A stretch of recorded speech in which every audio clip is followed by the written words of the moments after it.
Hi, welcome to the Ask Giri, the Physio Show. I'm Giri Srinivasan, physiotherapist with 22 years of experience and treated over 16,000 patients in the musculoskeletal field with a great outcome. And why this show? This show is to educate and empower the public in the musculoskeletal health and give them the tips to how to move well and move often. Episode 1. Move right first, load later. Why? Why this show? Why this episode? As you self-actualize that you gained a certain amount of knowledge in certain field, the right thing to do next is to share that knowledge to the world to help them to move better, move well, and move often. It's not only for this generation, for the multiple generations down. This episode, we're going to discuss about why it's important to move right first and then you load later. What I mean by load is to add weights to it. That's what I meant. So everything what we're going to discuss in this episode and the future episodes is the knowledge I've gained from various people, books, conferences, colleagues, every single patient who visited me and helped me to learn. And also the main people, Bobath, who I learned a lot of neurodevelopmental therapy from. Greg Cook, who's behind the FMS and FCS.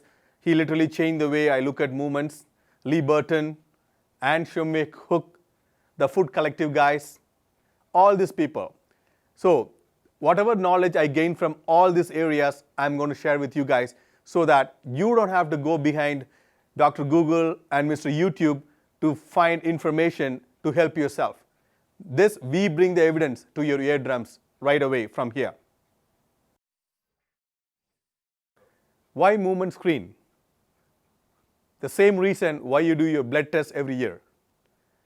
You have to identify what are the weak links in your movement by doing a movement screen and do corrective exercises to correct them. That is why movement screen is very important for you guys. We're going to teach you how to do simple movement screens at your home as well. When it comes to the movement education, you have to remember three things: protect, correct, and develop. What are we protecting? We are protecting our joint hygiene. It's as important as your teeth hygiene. How well are you moving every joint in your body? How it's been used or abused? And how to offset the ill effects of sitting on the chair all day, or not moving well all day, or also wearing shoes all day. Right? Your feet are created to be barefooted, but are we doing that? We are blindfolding our feet all the times. So those are the things you have to protect. You got to educate to know how to protect. Next one is correct. So we have to identify the dysfunctional movement patterns which is existing. Everybody has dysfunctional movement patterns. We have to identify that and we have to teach you how to correct those things. Or we have to understand how to correct those things. For example, take squat. How many people are doing very poor squatting techniques and trying to load them on top of it, doing weighted squats and ending up in a lot of ankle, knee, hip, lower back, neck pain because first of all the squat pattern itself is not correct. And before correcting that pattern, they are trying to load that squat. That's why so many people are coming here with back pain and stuff. Next, you got to do that developing. How to develop? Develop means how do you layer up the strength, the power, endurance on top of these movement patterns. Then you'll be very efficient to acquire any skill you wanted. So that is very important. So these movement things you can talk about, fundamental movement screen. You screen everything. We call FMS. And then once the movements all capitalized and organized in particular way, then we can load them later on top of it. We call them fundamental capacity screen. That is how to kind of do more skill acquisition in those movements you learned. How to do simple movement screening at home. We're going to talk about a few of the things what you can do at home with the help of my wonderful assistant Anu here. Anu is also a physiotherapist and trying to get her license to practice in Alberta right now. She's a full-time physiotherapy assistant in our clinic in physical therapy. So she's going to be my model to demonstrate some of the screenings and also the exercises to you guys today. So first, how to do simple movement screen. The most important movement in our body from birth, the first one, is breathing. So what I find in my clinic is a lot of people have abnormal breathing patterns. So how to see whether you are having a normal or abnormal breathing pattern? First of all, you just have to look at yourself in the mirror. So the breathing should be coming from your diaphragm, one big muscle right here, the big dome muscle, which is there for only one purpose, which is breathing. But a lot of people, what we find is they move their chest when they breathe. Only the diaphragm, which is right here, has to come out when you take the air in, and then it is go in when you leave your air out. So everybody can just check it at home, and I'm going to use Anu as a model here. Anu, can you keep one hand on your chest and one on your diaphragm? So I want you to take your breath in through your nose and leave it out through the mouth. I can actually see Anu's chest actually raising quite a bit there. She does have some abnormal breathing pattern here. So I want you to focus on moving only this hand. Try not to move the top hand at all. Okay, let's go.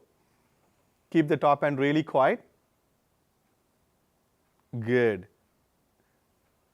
Still, there is some more movement happening there. I want you to practice that at home so that you can get better at that. So you guys can check this very easily. And if you find yourself breathing abnormally, change that first. That's the first movement pattern you have to change first. That's very important. So because diaphragm is one big dome through which all your blood supply from the heart goes through your legs and all your internal organs. If that is not doing the nice piston action, your blood supply to the organs and the leg muscles down, it's not going to be great. So that's the first thing you need to check on. The next movement screen which we want you to do at home is a single leg stability. So single leg stability or single leg balance is a very important ability a lot of people do not have in this environment we live in because we don't do much in single leg anymore, right? It's a very important movement. That is all about motor control. Motor control is ability of your brain to activate the muscles at a certain time for a certain task. So that's what it is. So we're going to see how we're going to do that. So basically what you have to do is, I'm going to demonstrate with Anu here. Keep your hand on the waist, Anu.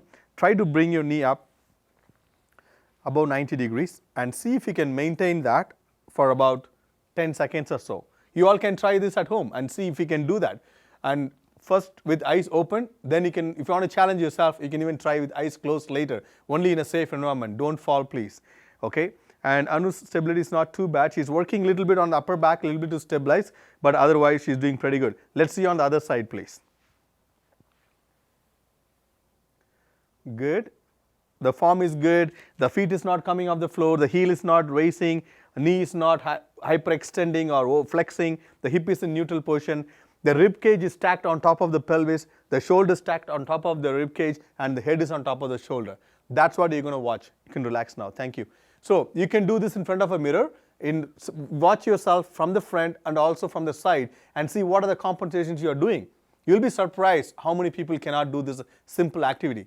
Because we don't, when we put on the socks here after, we actually find a chair to sit down to put the socks on. We don't do single leg standing socks on anymore. And those are the movement patterns disappearing from our motor patterns nowadays.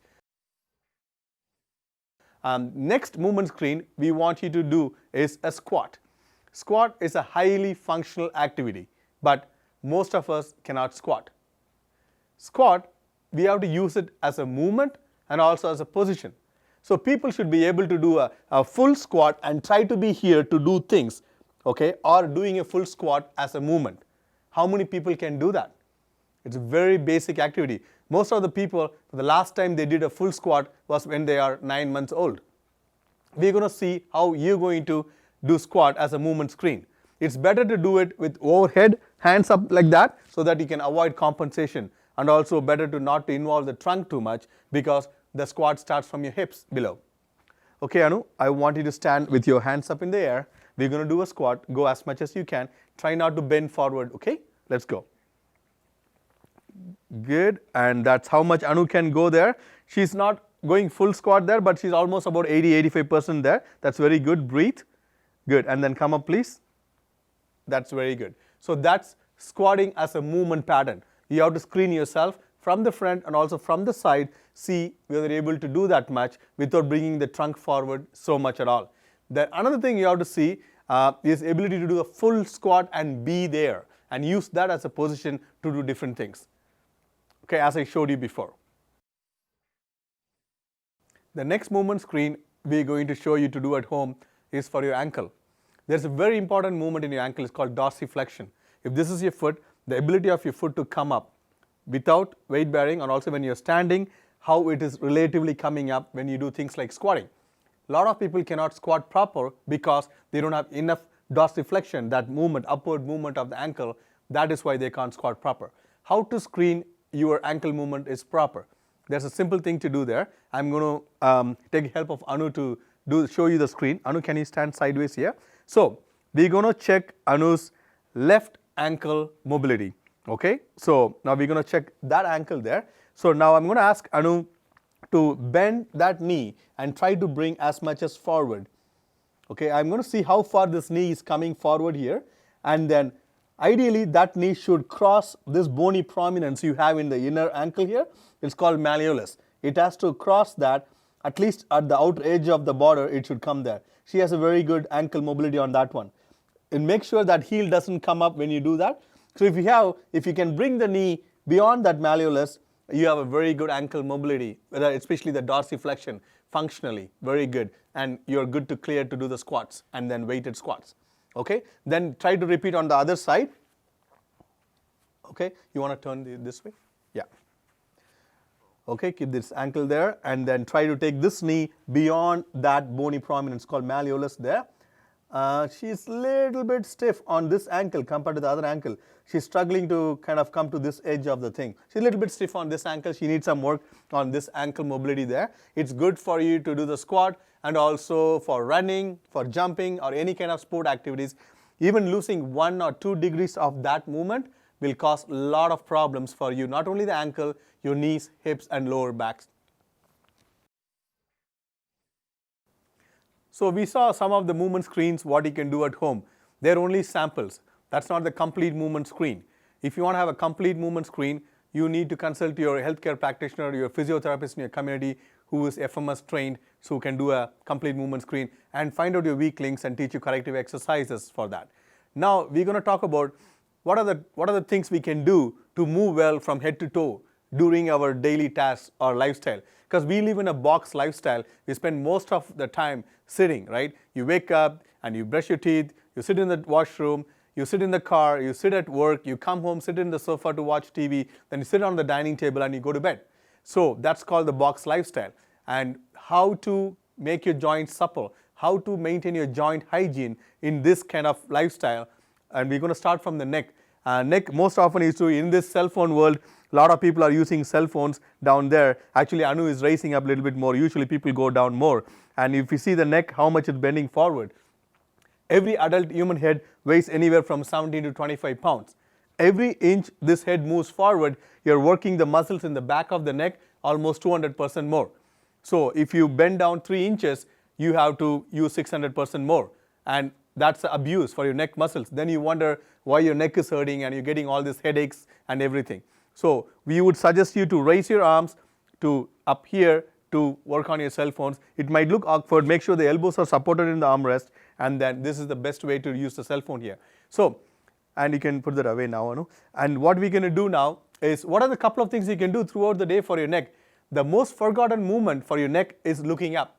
You ask yourself, when is the last time you actually looked up all the way, took your nose parallel to the ceiling, and that is your full extension. How many times have you done that? Or when is the last time you have done that? Let's go. A lot of people, when I ask them to move this way, they first roll their eyes. They don't even move their neck. So make sure you're extending all the way at least few times a day. That's very important. Next, because a lot of things what we do, because of the whole world is in front of us, we kind of have a forward chin, forward head posture. So it's very good thing to do the chin tuck exercise. Put your finger on the chin and tuck your chin in and then hold it there for about 10-15 seconds and then let it go. So this is a good one to fire the deep muscles of the neck, the small muscles in the neck. These are 2 simple things you can do for the neck to keep it moving. And then for your upper back, which is your thoracic spine, again, that is the main culprit for a lot of reasons. Again, I'm telling you, each one of these things is going to become a different episode later. We're going to describe in detail. This is kind of a small things to do, what to do, and how to take care of it. Thoracic spine is your upper back. What are the couple of things you can do in sitting itself? So put your hands across and then rotate all the way to the right, all the way to the right. Make sure the shoulder is almost coming forward here, and you can check yourself how tight you are in that one. And then come back and go to the other side. So make sure she's a little bit tight on the right side, all the way there. So it's a very simple thing to do, about 10 times a day. You know, every 1 hour when you sit and do things, just do 10 of these things. You take a small mini breaks, right? We're going to describe more as we go along. And then one more great thing to do, that was rotation. Then we're going to talk about extension. How can you do extension in the thoracic spine in sitting itself? So I want you to come up, okay? Then I want you to put your hands behind your head, and then I want you to lean back against a chair, okay? So you're creating some extension in that spine there, which is very important. Thank you. Okay, that's a very simple thing to do. So that's how you do extension and rotation in your thoracic spine throughout your day. Next, we're going to talk about lower back. How to take care of your lower back. Simple ways, simple things to do. Couple of mobility drills, what you can do for your lower back. Number 1 is again extension. Number 2 is rotation. For extension, if you're sitting, stand up. If you're standing, keep standing. Put your hands up in the air. Okay. And then I want you to bend backward from the lower back, right? And then make sure when you do that, your shoulder blade should come beyond the heel there. That's how much extension you should have properly. Okay, relax now. Then keep your hands by the sides here, feet together, and go for full rotation to the right. Good.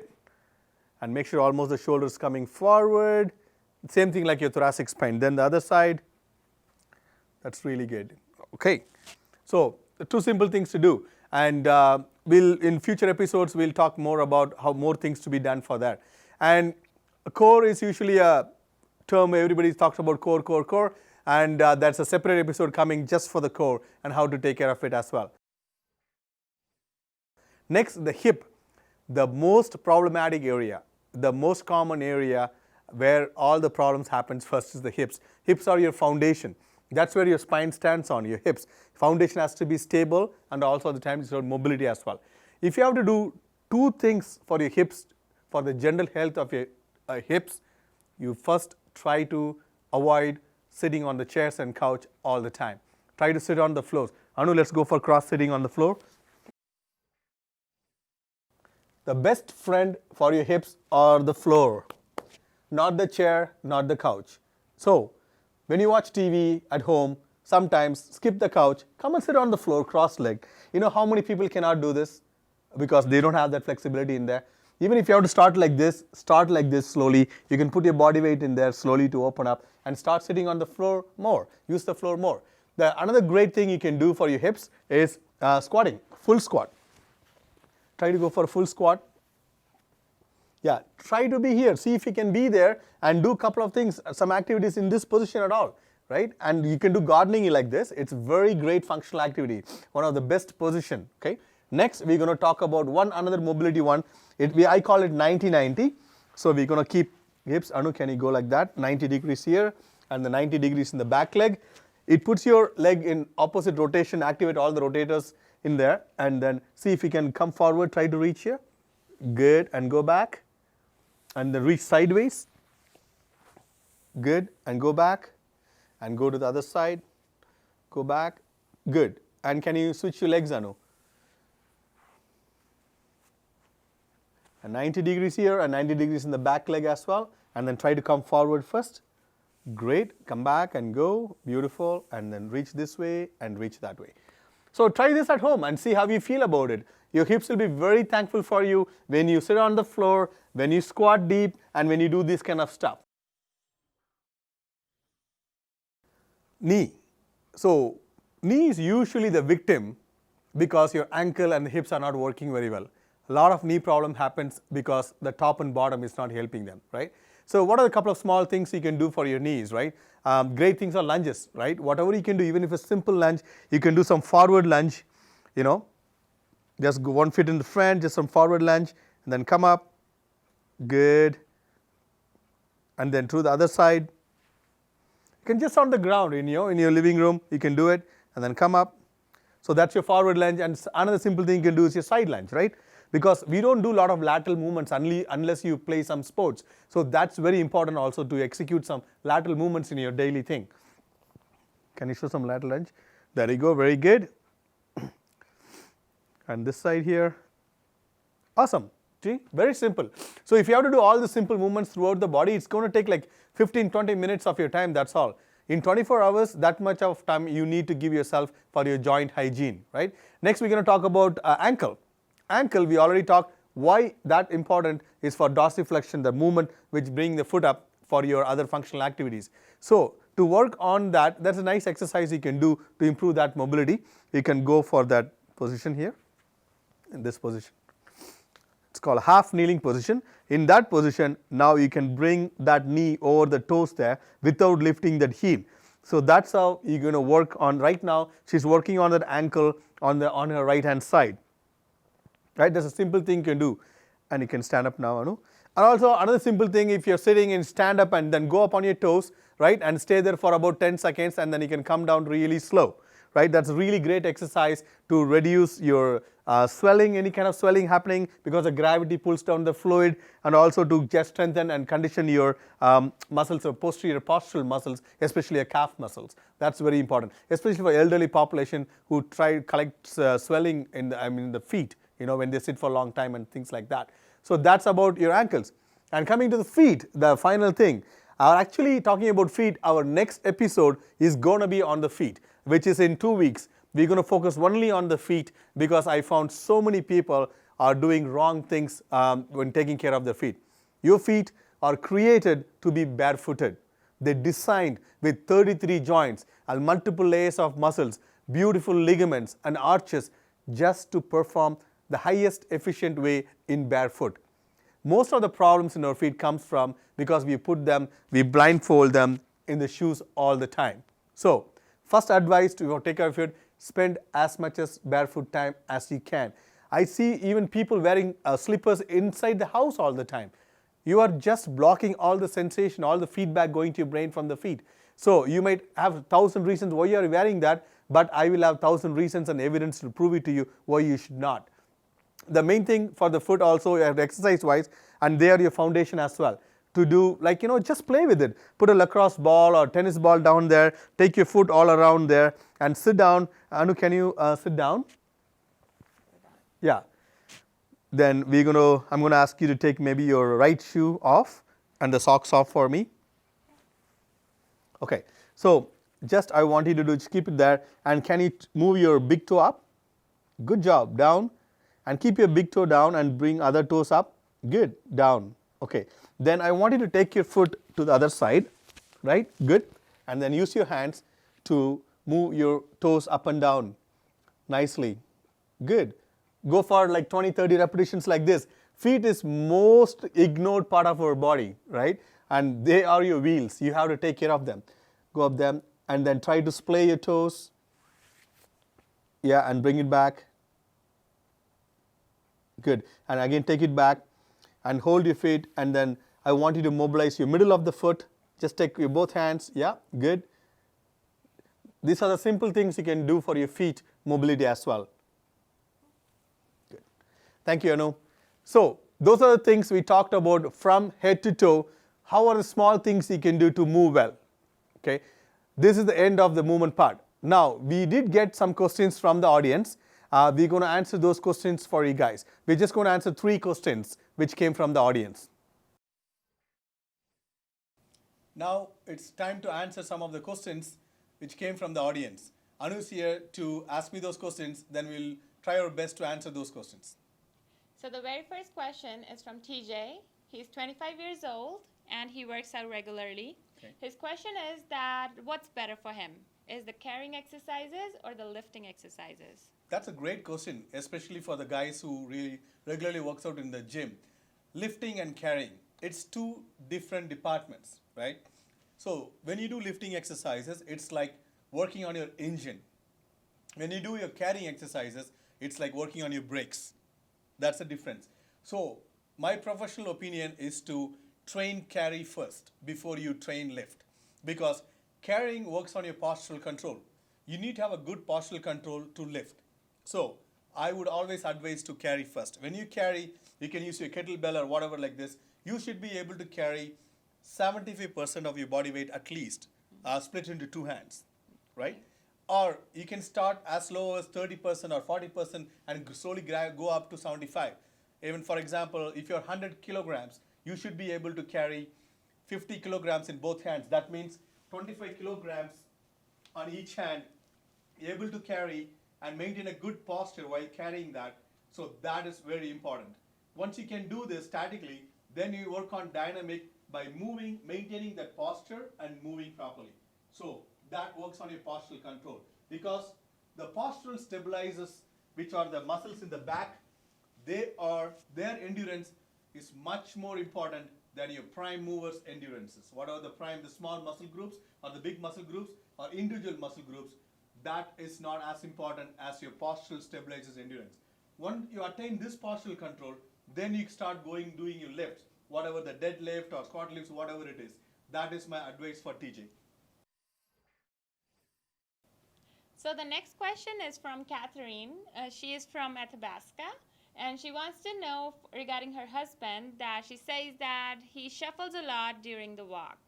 So she wants to know what's better for him to improve the less shuffling. Okay, improve the walking.